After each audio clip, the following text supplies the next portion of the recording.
Assalamualaikum warahmatullahi wabarakatuh. Kami dari kelompok 9 akan mempresentasikan makalah kami yang berjudul Pemikiran Islam dan Metode Studinya, yaitu Tasawuf dan Filsafat.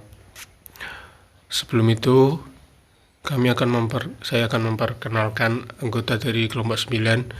Yang pertama ada Sanela Rika Fladia dengan NIM 2020310104. Yang kedua ada Sujiati Maulidiah dengan NIM 2020310105.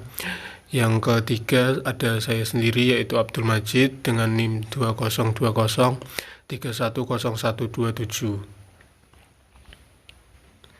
Pengertian tasawuf. Secara etimologi, para ahli memiliki pendapat yang berbeda-beda. Setidaknya ada 6 pendapat. Yang pertama ada kata sufah, yang berarti emperan Masjid Nabawi yang ditinggali oleh sebagian sahabat Ansor. Yang kedua ada kata sof, yang berarti barisan. Yang ketiga ada kata sofa, yang berarti bersih. Yang keempat ada kata sufana, yang berarti sebuah kayu yang bertahan tumbuh di padang pasir. Terus yang kelima ada kata teosofi, yang berarti ilmu ketuhanan. Yang keenam ada kata suf, yang berarti bulu domba. Menurut Kamus Bahasa Indonesia, kata tasawuf itu berasal dari kata sofa, yang berarti bersih, dikarenakan para ahli tasawuf selalu menjaga kebersihan jiwa guna mendekatkan diri kepada Allah Subhanahu wa Ta'ala. Secara terminologi, tasawuf dapat disimpulkan bagian dari syariat Islam yang memfokuskan ajarannya pada penyucian jiwa guna mencapai kedekatan, kecintaan, atau kesatuan dengan Allah Subhanahu wa Ta'ala.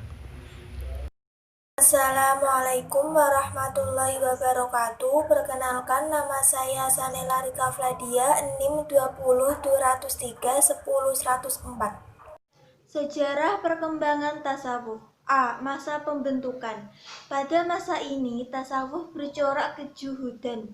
Meski demikian, pada abad ini muncul istilah antara lain kemurnian hati, kebersihan jiwa, menolak pemberian orang lain, bekerja mencari makan dengan usaha sendiri, berdiam diri, melakukan safar, dan memperbanyak zikir dan riyadhah. Tokoh yang memperkenalkan istilah ini antara lain Ali Syakik Al-Baihaqi dan Ma'ruf Al-Karki. B. Masa perkembangan. Pada kurun waktu ini muncul dua mazhab yang saling bertentangan, yakni mazhab tasawuf Sunni dan mazhab tasawuf semi falsafi.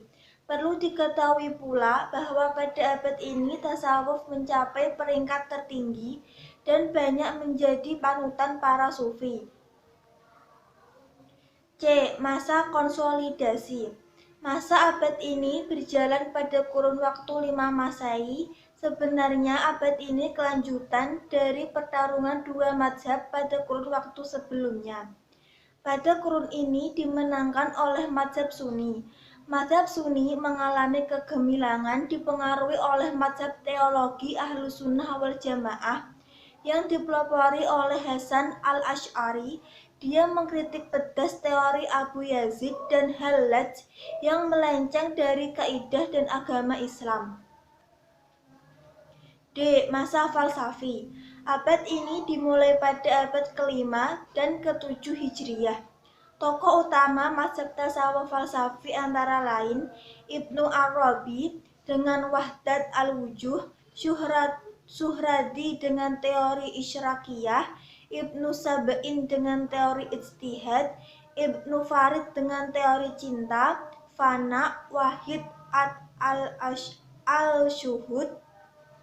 Orde-orde tasawuf. Yang pertama tarekat Qadariyah, tarekat Naqsyabandiyah, tarekat Mauliyah, tarekat Biktasyiyah, tarekat Tijaniyah, tarekat Darawiyah, tarekat Kawatiyah, tarekat Suhrawadiyah, tarekat Rifaiyah, tarekat Saziliyah, tarekat Kistiyah, tarekat Sanusiyah, dan tarekat Nikmatulahiyah. Masa pemurnian.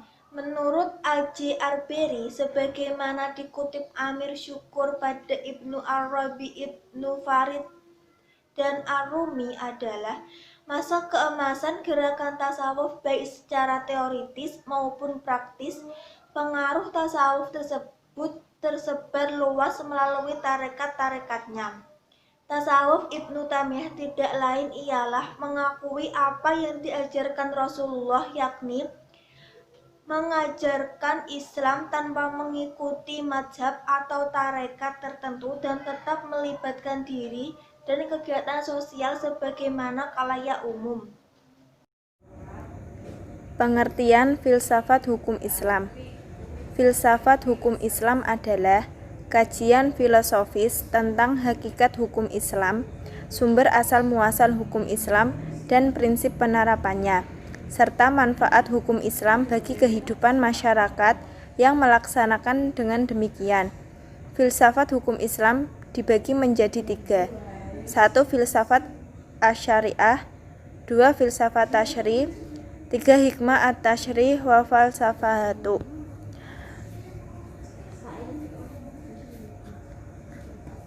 Ciri-ciri filsafat hukum. A.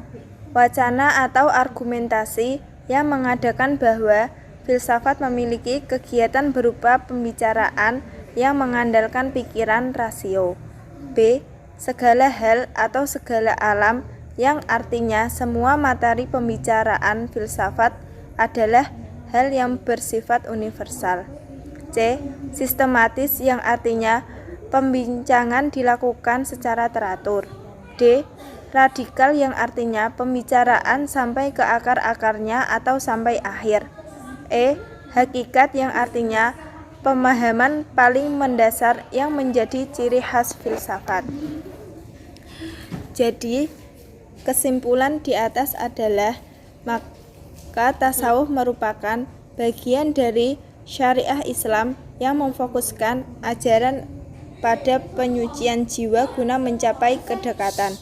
Pertama, filsafat hukum Islam merupakan hasil pemikiran manusia. Dengan kata lain, ia berangkat dari akal pikiran manusia dan tidak pernah meragukan substansi hukum yang telah ditetapkan oleh hukum Islam. Demikian presentasi dari kami kelompok 9. Terima kasih kepada para pemateri dan kami mohon maaf apabila ada salah kata atau kata-kata yang kurang berkenan. Akhirul kalam, assalamualaikum warahmatullahi wabarakatuh.